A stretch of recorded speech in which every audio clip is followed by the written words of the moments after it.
Hello, everyone. This is Jay Dobbins, your host of the Marvel DC Universe Fan Club. We are now at episode 226, and I'll be doing my review on Sonic the Hedgehog. So, spoiler alert, if you have not seen Sonic the Hedgehog, I strongly suggest that you do not listen to this episode. You've been warned. So, um, the movie is based off of the video game from Sega. Those who are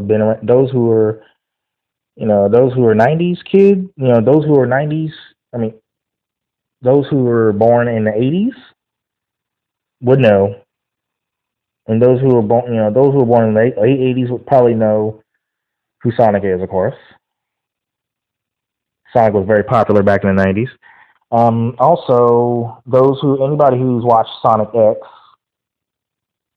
the cartoon show, will probably know as well. So, in the movie it stars James Marsden and Ben Schwartz, who plays the voice of Sonic. Tika Sumter, who's been in a couple of Tyler Perry movies, also in Dreamgirls, and she also did a movie. She also had a part in the James Brown film, Get On Up. I'm trying to think. She was in Dreamgirls too. Yeah, girl, she has a gorgeous smile, good skin. I mean, come on, you can't miss her. But anyway, back to the movie. The movie takes place um, on Sonic's planet but it turns out, it's good that he had an origin story, because in the video games, I don't think he had an origin story, and I don't think in the cartoons he had an origin story either. So, anyway, in the movie, Sonic is an extraterrestrial blue hedgehog who can run at supersonic speeds. His caretaker, Longclaw the Owl, encourages him to hide his powers, but Sonic does not listen. The two are attacked by a tribe of echidnas, which look like Knuckles, but in a different color, of course, who wound Longclaw. To protect Sonic, she gives him a bag of rings that he can use to travel to other planets, using one of them to send them to Earth, while she holds off the echidnas. 10 years later, Sonic lives in secret in the town of Green Hills, Montana. He idolizes the local sheriff, Tom Wachowski, and his veterinarian wife, Maddie. Tom has recently been hired by the San Francisco Police Department and is preparing to move. Although he enjoys his life, Sonic longs for real friends. One night he plays baseball by himself, and after realizing his loneliness, becomes upset and starts running around the field. The energy Sonic emits creates an electromagnetic pulse that knocks out power across the Pacific Northwest.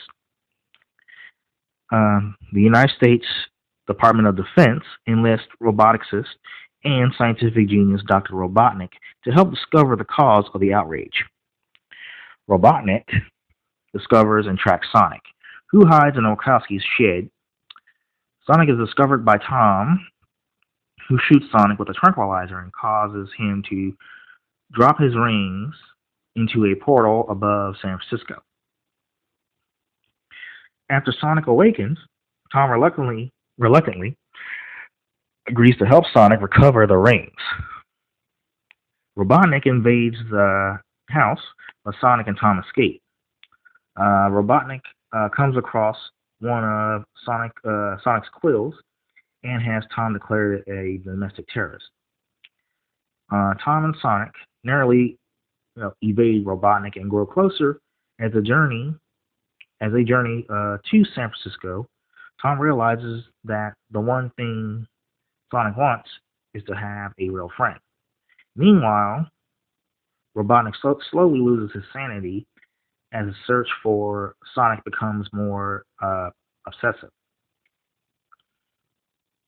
Sonic disapproves of Tom's decision to leave Green Hills, arguing that he is leaving his true friends. Sonic is injured in an explosion shortly before the two arrive in San Francisco, where Tom is reunited with Maddie. Maddie helps revive Sonic, and the three travel to the Transamerica Pyramid, uh, where Sonic's bag, where Sonic's bag of rings landed. So Robotnik and his robots attack them at the top of the building, of course.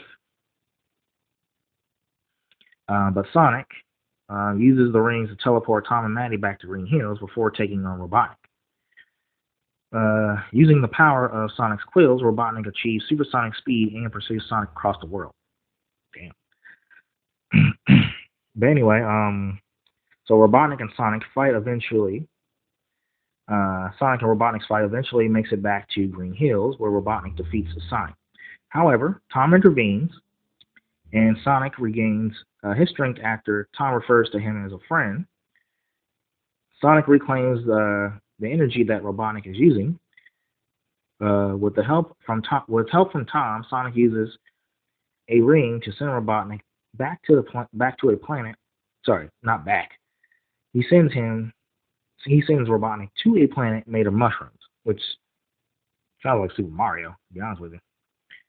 Um, with Robotnik defeated, Tom and Maddie decide to stay in Green Hills and let Sonic live in their house with them. The U.S. government erases all evidence of the incident, including including records of Robotnik's existence. However, Robotnik begins plotting his revenge.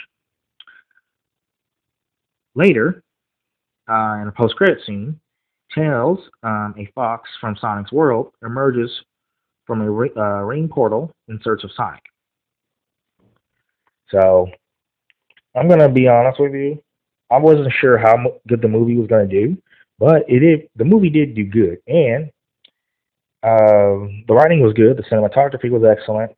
I like how I say the concept art for the for Sonic's Planet was pretty good. I like how they're slowly building up to possibly the chaos, the supersonic part. I guess they're kind of building up to Sonic 2, like the video game and probably Sonic 3 later on, but they're building up to, I guess, like the Chaos Emeralds and Supersonic. So, and I like how Tails were introduced, so that was pretty good because in the video game, in the first video game, back in the early '90s, Sonic was solo, and then in the second one, Sonic had Tails to assist him, and then in Sonic 3, it was Sonic. It was still Sonic and Tails, and then Knuckles was later on introduced. So, and I like how they were building up to Dr. Eggman, because there was an Easter egg where Sonic called Dr. Robotnik Eggman, which that's what he is in the game. So I like how they're starting that up. I like how Jim Carrey, I like Jim Carrey's performance. It was a good way of making a comeback. He wasn't hilarious like he was in Ace Ventura, or definitely A Living Color, or, I would say, he was funny as the Riddler. Liar Liar, Bruce Almighty, and Yes Man, those movies. But yeah, it was a good way for him to make a comeback because we haven't seen him in films for a while. So, I like how Sonic had, human allies, just like in the Sonic the Hedgehog TV series, and of course Sonic X, which I like Sonic X better than the '90s Sonic the Hedgehog, to be honest with you, because the animation for Sonic X was a lot better. So, even though Jaleel White wasn't the voice of Sonic in Sonic X, but also the movie, the movie did well because the production redesigned Sonic. Because at first, the first Sonic teaser had, showed Sonic having a human face.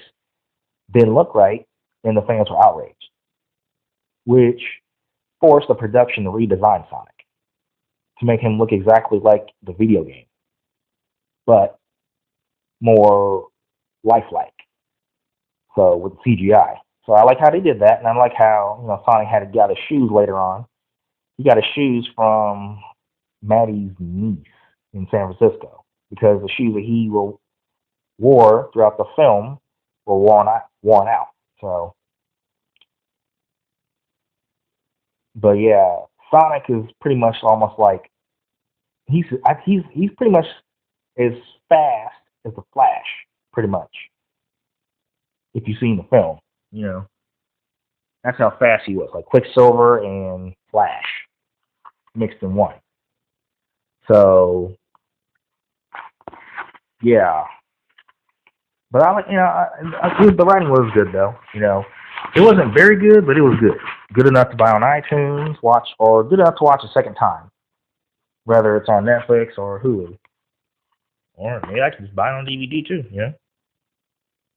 But yeah, trying to think what else.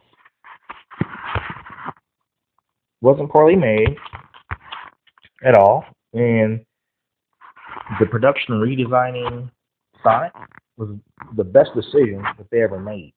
That saved them. That made people want to watch the movie, and the movie exceeded expectations in the box office.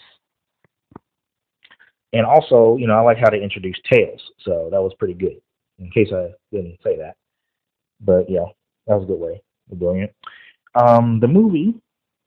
The production budget for the movie was, I would say, $81 to $95 million, but the movie made $202.9 million worldwide. So that was way above expectations. And I'm pretty sure the movie made more than that.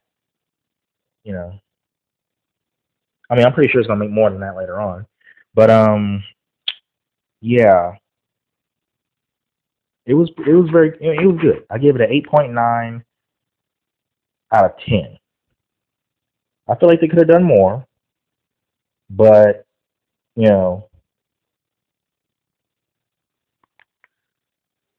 but honestly,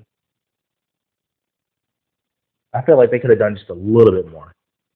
Like, for example, Sonic should have had those shoes, those little red shoes, at the beginning of the movie instead of later on in the film. But that's pretty much it. But shout out to Paramount Pictures. You did good, and I look forward to watching the sequel. So that would definitely hype me out. But yeah, good work, guys. Keep it up. Oh, and keep the director and keep the writers. That way the film flows. If you ever do, a trilogy, or if you want to do other, say you want to do more Sonic films that introduce Shadow the Hedgehog, which I'm pretty sure a lot of Sonic fans would love that. But yeah, keep it up, guys, and I look forward to getting, hearing more information about the sequel and what you guys might add. And you don't have to tell us everything, but just give us a little hint, and then surprise us later on. But anyway, that concludes this review. Feel free to visit us, like us on Facebook. We're available on iTunes, Google Play Music app, Spotify, and of course YouTube.